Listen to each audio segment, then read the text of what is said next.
hal paling penting dalam blockchain dan kripto. Tonton video ini.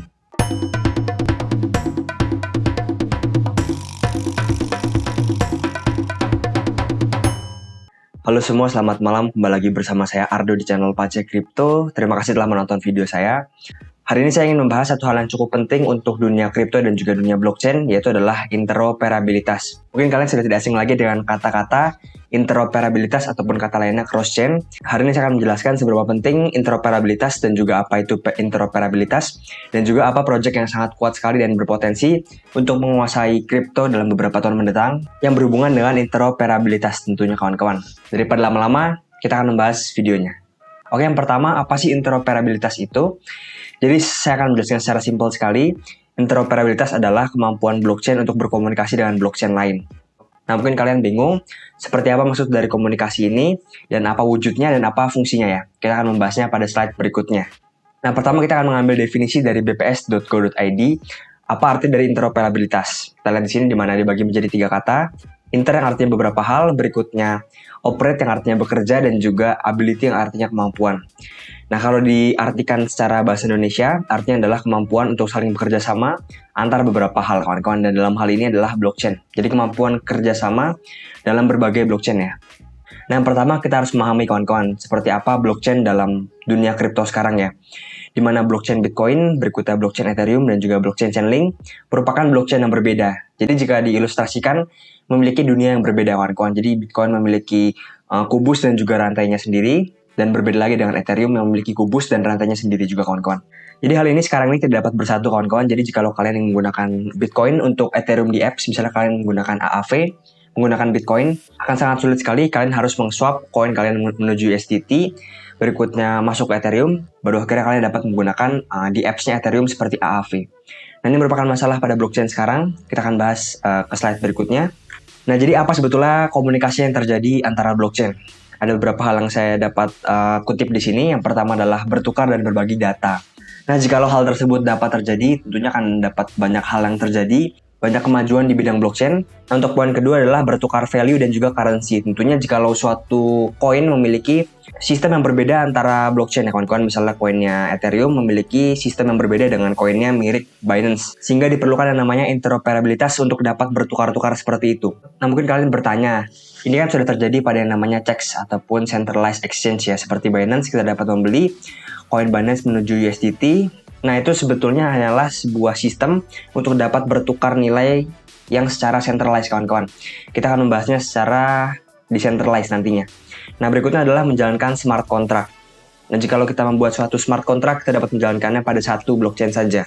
Tetapi dengan adanya interoperabilitas, kita dapat menjalankannya pada beberapa blockchain ya. Nah, berikutnya seberapa penting sebetulnya interoperabilitas ini dalam kemajuan dunia blockchain dan juga kemajuan cryptocurrency. Yang pertama adalah penggunaan di apps akan semakin mudah dan masif. Kita tahu, kawan-kawan, ada banyak sekali di apps pada jaringan tertentu seperti Solana, berikutnya Ethereum, berikutnya Binance, dan lain-lain. Dan jika kita ingin berpindah di apps, biasanya akan sangat sulit sekali ya, kawan-kawan. Jadi kita harus membuat wallet baru, dan lain-lain. Tetapi dengan adanya interoperabilitas yang tinggi, kita akan menggunakannya dengan sangat mudah, berpindah-pindah dengan sangat mudah, dan tentunya akan membawa di apps akan menjadi maju semua ya. Berikutnya adalah semakin powerful use case-nya. Tentunya use case dari crypto dan juga blockchain itu sendiri akan terleverage ya, kawan-kawan, dengan adanya interoperabilitas yang tinggi. Nah, berikutnya semua blockchain terhubung istilahnya, yang menyebabkan semakin desentralnya suatu sistem blockchain ini. Dan yang terakhir adalah kolaborasi, kawan-kawan. Akan terjadi banyak sekali kolaborasi untuk menciptakan suatu project yang lebih berguna lagi untuk dunia blockchain. Nah, sekarang kita akan membahas teknologi yang digunakan untuk interoperabilitas dan juga project yang mendukung ataupun meningkatkan interoperabilitas dari blockchain dan kripto itu sendiri. Nah, pertama adalah Wrap Token, ataupun jika kalian pernah melihat WBTC ataupun WETH. Ini adalah salah satu cara untuk mengakali masalah tersebut ya, kawan-kawan, di mana cara kerjanya sangat simpel sekali. Kita memiliki Bitcoin misalnya di sini. Nah, berikutnya kita akan menukarkan Bitcoin kita ke WBTC pada jaringan tertentu. Nah, misalnya kita akan bertransaksi dalam jaringan Ethereum, kita tidak dapat menggunakan Bitcoin, tetapi kita dapat menggunakan yang namanya WBTC ya. Nah, kemana kita menukarkan koin BTC kita menuju WBTC? Jadi simpelnya koin BTC kita tersimpan dalam suatu penyimpanan yang nantinya akan diverifikasi oleh seseorang ataupun DAO ataupun dapat juga smart contract. Dan jika terkonfirmasi, kalian baru mendapatkan WBTC-nya, kawan-kawan. Jadi ini merupakan hal yang sangat simpel dan sangat berguna sekali. Nah, berikutnya Atomic Swap. Ini merupakan terobosan yang sangat oke juga menurut saya. Ya, jadi Atomic Swap ini menggunakan yang namanya smart contract ataupun suatu kontrak yang dapat berjalan sendiri kawan-kawan. Jadi ini merupakan code ataupun coding ya yang diciptakan untuk memfasilitasi terjadinya atomic swap ini. Jadi dalam atomic swap ini tidak membutuhkan intervensi manusia, hanya menggunakan code. Artinya human error-nya akan tereliminasi ya. Nah, misalnya kita lihat di sini di mana tim ingin menukarkan Litecoin dia dengan Bitcoin, sedangkan Joy ingin menukarkan Bitcoin-nya dengan Litecoin-nya mirip tim ya. Nah, jadi pada smart contract terdapat syarat-syarat tertentu kawan-kawan, di mana jikalau syaratnya terpenuhi, maka Litecoin-nya akan terkirimkan kepada Joy dan juga Bitcoin-nya terkirimkan kepada tim ya. Jadi ini merupakan hal yang sangat penting sekali dan hal yang sangat keren sekali, digunakan pada beberapa aplikasi seperti Uniswap dan juga Bitcoin Lightning Network ya. Nah, berikutnya adalah Crypto Bridge, mirip dengan yang namanya Wrap Coin ataupun Wrap Token, di mana intinya suatu ekosistem akan menciptakan yang namanya koin palsu ataupun koin sintetis dari suatu koin yang asli. Misalnya koin Polygon kawan-kawan. Koin Polygon yang kebanyakan kita miliki adalah pada jaringan Ethereum ataupun koin sintetis dari jaringan Ethereum ya kawan-kawan, bukan koin Polygon yang asli yang dimiliki oleh jaringan Polygon. Nah, berikutnya ada beberapa project yang terkait dari interoperability ini. Kita akan lihatnya. Yang pertama adalah Atom. Kita dapat lihat dari gambarnya langsung kawan-kawan, di mana dia menyatukan banyak sekali kripto di sini.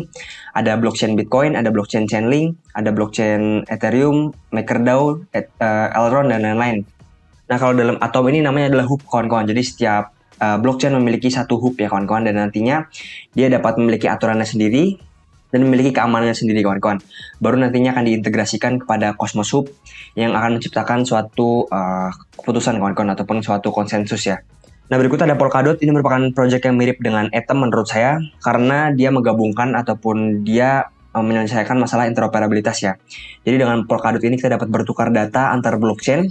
Yang berbeda dari Cosmos ataupun Atom adalah di mana dia memiliki yang namanya relay chain kawan-kawan. Di mana relay chain ini akan berbagi keamanannya dengan parachain lain. Jika kalian tidak tahu parachain itu apa, jadi parachain itu seperti layaknya penghubung antara suatu blockchain dengan relay chain kawan-kawan. Dan nantinya parachain ini memiliki koin sendiri kawan-kawan, misalnya GLMR ataupun Glamor ya, yaitu adalah Ethereum pada jaringan Polkadot. Nah, nantinya untuk masalah keamanan dan juga konsensus akan diserahkan kepada relay chain-nya. Nah, berikutnya ada satu project lagi yang menurut saya sangat oke sekali.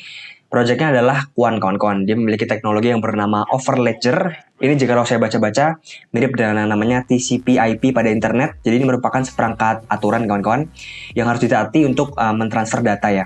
Jadi Quan ini dapat digunakan untuk interoperabilitas bukan hanya blockchain saja, tetapi untuk database lain kawan-kawan. Misalnya Amazon database, dan lain-lain ya, bank dan lain-lain. Jadi untuk jangkauan dari Quan ini sangat luas sekali kawan-kawan. Dia dapat menggabungkan banyak sekali database, blockchain, dan lain-lain untuk menciptakan suatu aplikasi yang sangat powerful sekali kawan-kawan. Nah, berikutnya ada juga project DeFi seperti Uniswap, Torchain ataupun Rune yang menggunakan liquidity pool dan juga checks tentunya.